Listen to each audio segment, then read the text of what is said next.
ऐसे क्या देख रही हो? वैसे ना मैं उस ढोकली के चक्कर में ना भूख के बिल्कुल नहीं रह सकती। बाय द वे मैंने ना पिज्जा भी ऑर्डर किया था, अगर तुम्हें खाना हो तो तुम खा सकती हो। तुम्हारा नाम क्या था? राधिका, राधिका। खा लो ये। तुमने आंटी जी के लिए क्या मंगाया है?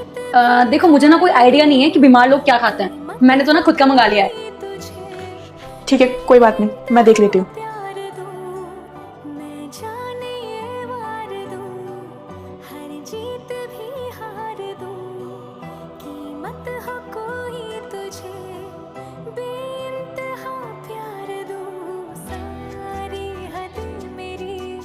आंटी, ब्रेकफास्ट कर लीजिए, उठो।